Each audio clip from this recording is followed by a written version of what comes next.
to this one. So right click, go to animation and select blend space 1D, and we'll choose the buff black skeleton. And this can be called idle walk run. So let's open that. And right away, I'm going to expand horizontal axis and give it the name of speed. And we need to decide on a speed for this raptor. Now, it could be faster than our paladin if you want. This is a pretty large enemy. You'll see once we drag one into the world, it's about twice as tall as Echo. So it makes sense for this to be a stronger enemy, and I'd like it to run a little faster. So the minimum axis value can be 0, but I'm going to set the maximum at about 400. I want Echo to still be able to outrun it, but it'll be faster than the Paladin. And we need some animations to put in here. Now, first I'm going to look for idle. And there's a regular idle animation, and if we double click on it, it looks like this. It's actually pretty intimidating.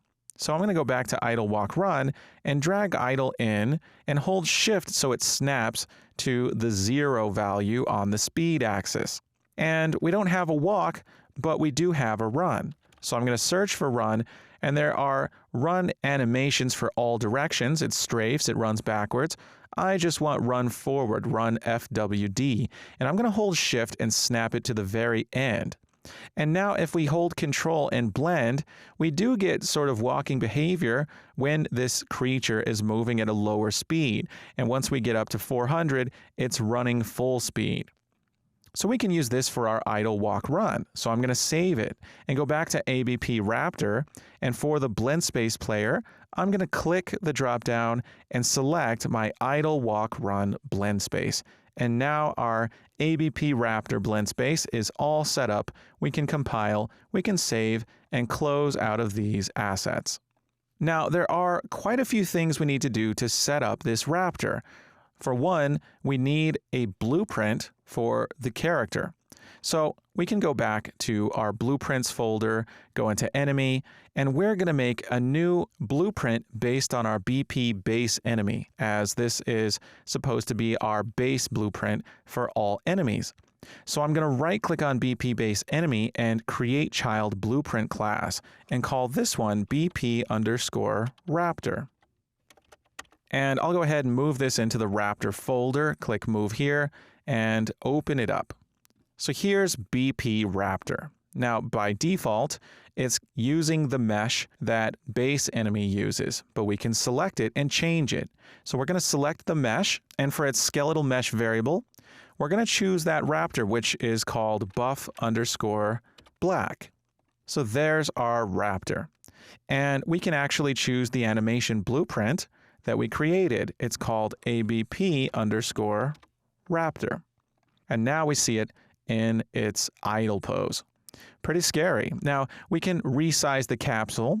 So we can select the capsule component and increase that capsule radius and half height. And I'd like this capsule to be a bit bigger. Something like this might do, but of course we can always adjust, and we don't want that enemy hovering above the ground. So I'm going to disable snapping and move those feet down just to make sure that it's not hovering. So we have this big dinosaur-looking creature, right? And there are quite a few things that we can configure for our enemies. If we select BP Raptor, we have this whole combat section with all these parameters. And by default, these montages are set up to use the Paladin hit react and the Paladin death, and those aren't going to work for our Raptor. So we can set those to none by clicking the drop down and selecting clear. And that will set those to none, but our hit particles and hit sound, those can stay. I'd like to use those, but we do have some things we need to set up, right? We need attack montages. We need hit react montage, death montage. We don't need a dodge, but we are going to set up our montage section name arrays once we have those montages. So there are just a few things to set up before we can get this working. So combat isn't going to work, but what we could do is drag one of these into the world and see what it looks like.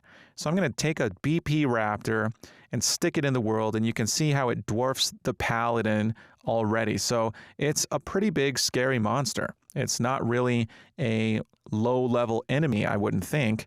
And so we can go ahead and remove a couple of these paladins. And because it's based on the enemy class, things like patrolling should work. So we could take our BP Raptor, and in the details panel, we can search for patrol. And we have a patrol target, which we can set to one of our target points. So I can select the dropper tool and choose this target point. I'm going to go ahead and move it to the corner of the map over here. And I can also select the Raptor and add some patrol targets to its array. So I'll add a couple of patrol targets, and we can select from among the patrol targets in the world. Here's one that I'd like to move out here away from us. And if I select the Raptor, I can choose the dropper tool for this patrol target and choose this point. And I can go ahead and choose this other point for the second one. And now if we press play, we'll see that the Raptor is just slowly moving to its patrol target. And of course, its speed looks a little low, so it kind of looks funny for a monster that size. But it is in fact patrolling. Now, it stopped just short. Nope, it didn't. It's going.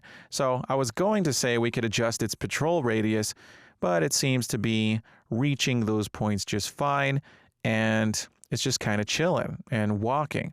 Now, a Raptor probably is going to trot at a faster pace than that, so we can set some of these variables. For example, we have patrol speed. Instead of 125, we can up that to maybe 175, and I mentioned the chasing speed would be 400. So we can go ahead and see what that looks like. It's a little faster, not much. We could even increase it a bit more. And I'm seeing the feet go a little bit into the floor, so I may end up raising it above the capsule a little bit. And look at that. I aggroed it and it chased me, but I ran out of its radius, so it lost interest pretty quickly. So those are some parameters we can adjust as well. Now, we're going to adjust a lot of these things along the way, but we're going to have to set up some things to make this all work the way we want it to. And we'll do that in the videos to come as we flesh out this Raptor enemy. So great job, and I'll see you in the next video.